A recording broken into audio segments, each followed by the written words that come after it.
আজি বনাম আমি হাঁহ আৰু কোমোৰা। গতিকে আপোনালোকে আমাৰ ভিডিঅ'টো মৰম দিব বুলি আশা কৰিলোঁ আৰু অকণমান দেই তাৰে অলপ হাঁহৰ বনোৱা আমি অলপ বস্তু দেখুৱাম, আপোনালোকে ভিডিঅ'টো চাই যাব শেষলৈকে দেই। লৰাই আছোঁ হাঁহৰ কাৰণে পিঁয়াজ লৰাই আছোঁ।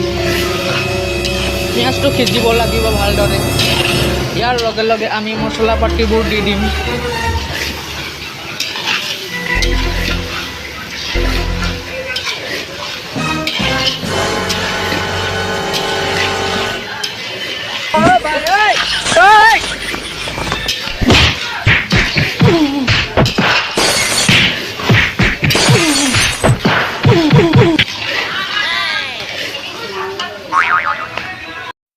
পিঁয়াজবোৰ ভাজাৰ পিছত ৰঙা হ'বলৈ আৰম্ভ হৈছে আৰু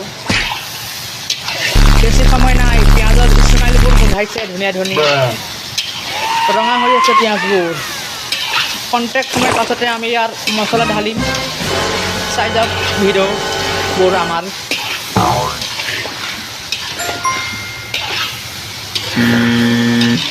গেছৰ প্ৰব্লেম হোৱাৰ বাবে আমি জুইতে বনালোঁ আৰু দেই।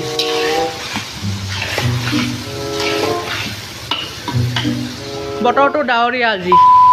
ডাৱৰীয়া বতৰ কাৰ কাৰ ভাল লাগে কমেণ্ট এটা কৰি দিব আৰু দেই।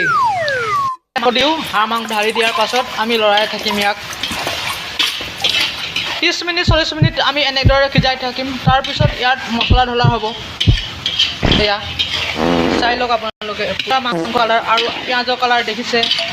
সুন্দৰ এটা গোন্ধ আমাৰ উৎপন্ন হৈছে। লৰাই আছোঁ। মাংস সিজাই থাকিম। মাংসৰ পৰা যেতিয়ালৈকে এটা পানী ওলায় সেই পানীটো নোলোৱালৈকে মাংস সিজাই থাকিম। গম পাইছে ৰাইটছ? এয়া আমাৰ হাঁহৰ ৰেচিপি। ভিডিঅ'টো চাই থাকক আপোনাৰ। ভিডিঅ'টো আমি যাতে স্কিপ নকৰে আপোনালোকে চাই থাকক। মাংস 80% কাম আৰম্ভ হৈছে ৰাইজ। বহুত ধুনীয়া পাইছে দেই।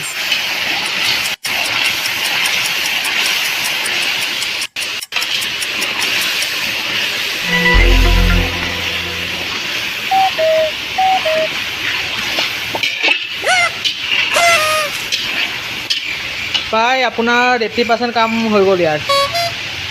খাবলৈহে বাকী আছে আৰু দেখিছে নাই? কেমেৰাটো বেয়া কাৰণে ভালকৈ দেখা নাই বাৰু। আইফোনটা লৈ আছোঁ নেক্সট মাহত দেই। লাইক কমেণ্ট শ্বেয়াৰ কমেণ্ট কৰক, ছাবস্ক্ৰাইব কৰক অতি সোনকালে।